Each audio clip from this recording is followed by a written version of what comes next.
আমেঠি নয়, এবার রায়বরেলি থেকে লড়বেন রাহুল গান্ধী। মায়ের ছেড়ে আসা আসন থেকে এবার লড়বেন ছেলে। আজই মনোনয়ন জমা দেওয়ার শেষ দিন, ইতিমধ্যেই রায়বরেলি পৌঁছে গিয়েছেন রাহুল গান্ধী।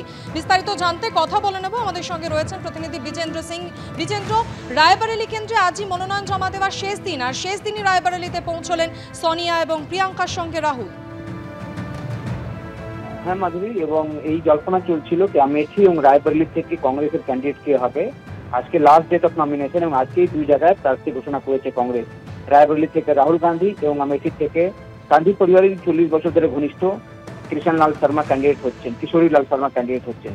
সেক্ষেত্রে এখন রায়বরেলি থেকে রাহুল গান্ধী নমিনেশন ফাইল করবেন 12টা নাগাদ। সেই সময় তার সঙ্গে প্রিয়াঙ্কা গান্ধী থাকবেন, কংগ্রেস প্রেসিডেন্ট মল্লিকার্জুন খড়গে থাকবেন, এবং 12টা নাগাদ যখন তিনি পৌঁছবেন নমিনেশনের জন্য, সেটা একটা র্যালি করে তিনি সেখানে যাবেন রায়বরেলিতে নমিনেশন দেওয়ার জন্য। এটা মনে রাখতে হবে মাধুরী, গতবার আমেঠি থেকে প্রার্থী হয়েছিলেন রাহুল গান্ধী, স্মৃতি ইরানি তাকে হারিয়েছিলেন, কিন্তু পাশের সিট যে রায়বরেলি রয়েছে সেখান থেকে সোনিয়া গান্ধী জয়ী হয়েছিলেন।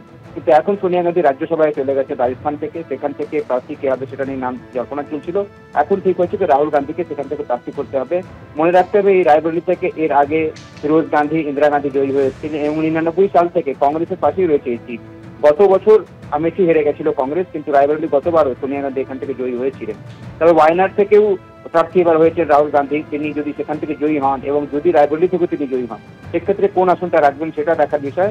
তবে আমেঠি থেকে কিশোরীলাল শর্মাকে স্মৃতি ইরানির বিরুদ্ধে প্রার্থী করেছে কংগ্রেস, এবং মনে করা হচ্ছে যেহেতু গান্ধী পরিবারের ঘনিষ্ঠ 40 বছর ধরে তিনি সেইখানকার যে লোকাল কাজগুলো করতেন, তাকে প্রার্থী করে কংগ্রেসের হয়তো সুবিধা হবে।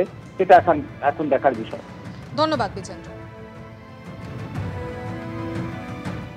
রাজ্য সাধারণ সম্পাদকের পদ থেকে অপসারণের পর এবার কুণাল ঘোষকে তৃণমূলের তারকা প্রচারকের তালিকা থেকেও বাদ দিল তৃণমূল।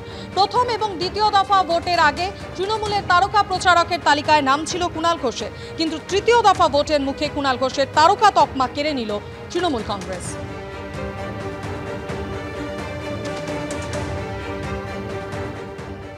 24শে এপ্রিল দেশের চিফ ইলেকশন কমিশনারকে তৃণমূল একটা তালিকা সব দলকেই দিতে হয় যে সেই দলের স্টার ক্যাম্পেনার কারা।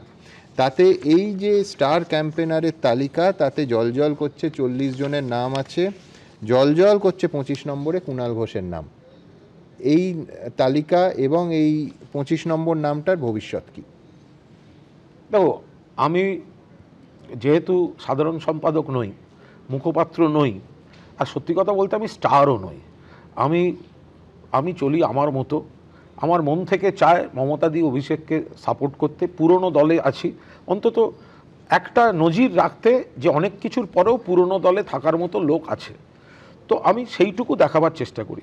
সুমন, আমি সাংবাদিকতার সূত্রে, তুমি অন্তত জানবে এটা, সব দলের বহু নেতা নেত্রীর সঙ্গে আমার একটা ব্যক্তিগত অত্যন্ত সুসম্পর্ক ছিল। সেগুলো তো সব জলে গেছে, উচ্ছন্নে গেছে, আর পুরনো নেতারা অধিকাংশ মারা গেছেন, অসুস্থ ইত্যাদি। তারপরেও আমি তৃণমূলটা করে যাই। এখন যদি দলের মনে হয় যে আমাকে বক্তা রাখবে না, আমায় গরমের মধ্যে ঘুরতে হবে না, মিটে গেল, আমি কি করব? এটা তো দলের সিদ্ধান্ত।